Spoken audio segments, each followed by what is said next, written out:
कारक नियम का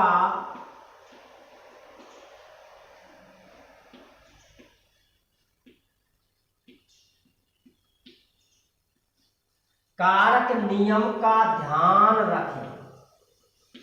यदि कोई कारक नियम लग रहा है तो उस कारक के अनुसार ही गौण जो कर्म है उसमें आप विभक्ति लगाएं।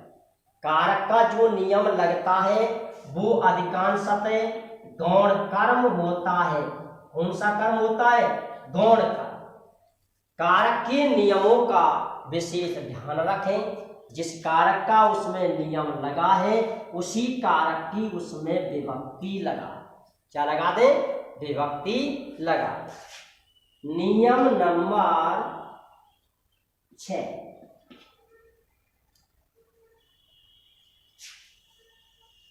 कारक के नियम का ध्यान रखें। विशेषण विशेष का जो नियम है विभक्ति लगाने का, रूप बनाने का, उसका ध्यान रखें। कर्ता में प्रथमा लगाएं, कर्म में द्वितीया लगाएं।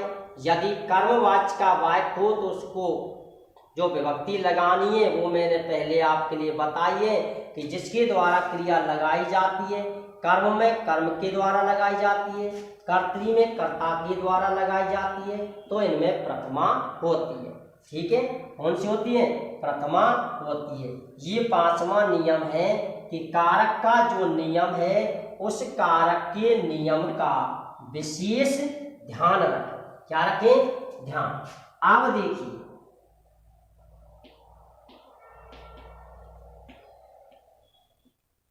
परस्मैपदी या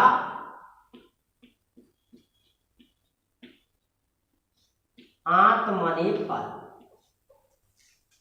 ये धातु जो होती है उनके रूप 3 प्रकार से बनाए जाते हैं, परस्मैपदी और आत्मनेपद। तीसरा होता है उभयपद। धातु के रूप 3 प्रकार से बनाए जाते हैं, लेकिन हमें मात्र ज्यादा जो जरूरत है वो है परस्मैपद की। कम जो जरूरत है, कम क्या है, आज तो नाम मात्र की जरूरत है आत्मनेपद की। और वो कौन सा लकार है? लट लकार। लट लकार में ही आत्मनेपद के रूप बनाए जाते हैं। शेष लकारों में आत्मनेपद को समाप्त कर दिया है। क्या कर दिया है? समाप्त कर दिया है। तो बहुत सी क्रियाएं ऐसी होती हैं जिनके रूप हमें परस्मैपद में बनाने होते हैं। बहुत सी क्रिया ऐसी होती हैं जिनके रूप हमें आत्मनेपद में बनाने होते हैं। तो आप इन क्रियाओं का ध्यान रखें कि कहीं ऐसी क्रिया तो नहीं है जिसके रूप परस्मैपद में दिए हैं और हमें बनाने हैं आत्मनेपद। किसमें बनाने? आत्मनेपद। ये है बंधुओं इसका 6वां नियम। कौन सा नियम? 6वां नियम। अब देखिए, अब एक अंतिम नियम है और वो है 7 रूल्स यानी 7वां नियम। ये 7वां नियम देखिए,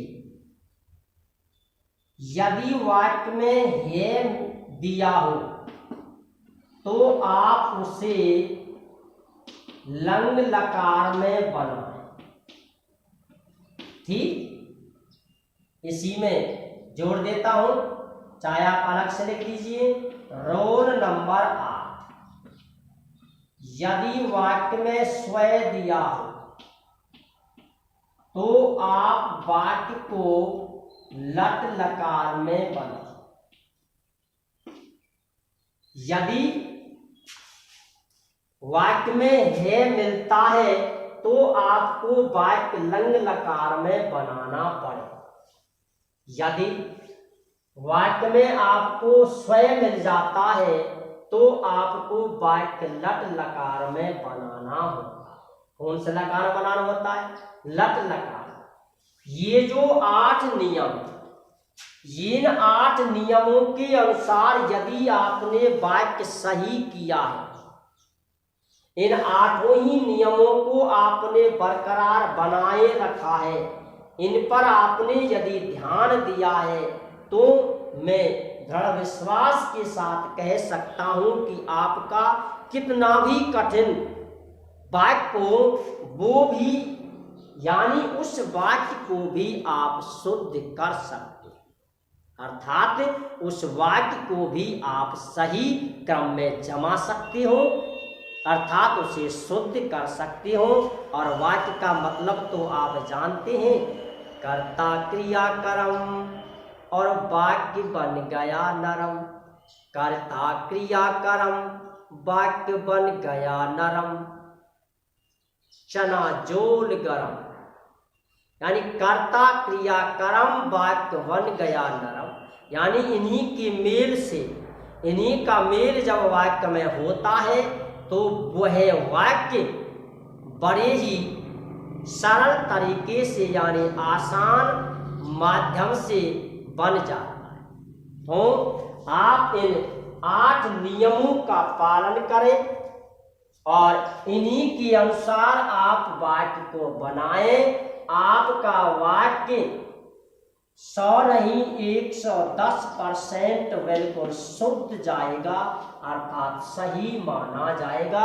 आपके द्वारा अशुद्ध वाक्य को शुद्ध वाक्य करते समय कहीं पर भी कोई कमी नजर नहीं आए।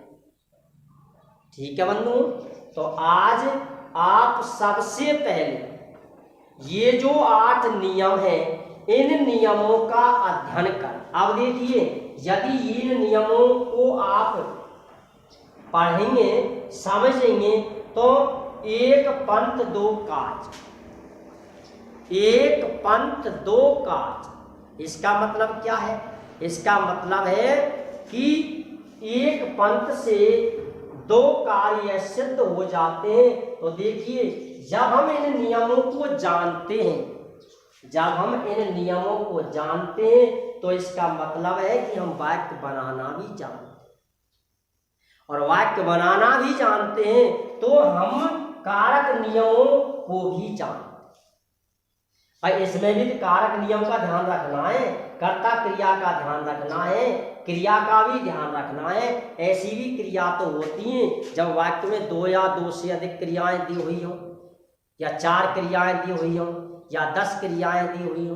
तो पहली क्रिया यानी एक ही क्रिया तो कर्ता के अनुसार लगाई जाती है, अन्य क्रियाएं जो होती हैं वो तो नियम के अनुसार लगाई जाती हैं। जो अन्य क्रियाएं होती हैं वो नियम के अनुसार लगाई जाती। तो बंधुओं, आज आप सबसे पहले इन 8 बिंदु जो है, 8 जो नियम है, मात्र 8। अब देखिए, बिंदु है 8 और समय कितना खर्च हुआ ये आप जान रहे हैं। मात्र जब नाम लेंगे, गणना जब हम करेंगे तो गिनती में थोड़ी सी संख्या आएगी और वो है 8। संख्या कितनी है? और संख्या है 8। समय इतना ज्यादा, फिर भी हमसे वाक्य गलत हो गया, अर्थात गलत नहीं होगा। आप इनके माध्यम से कितने भी कैसा भी कठिन वाक्य हो उस वाक्य को भी शुद्ध वाक्य बना सकते हो। जय हिंद, जय भारत।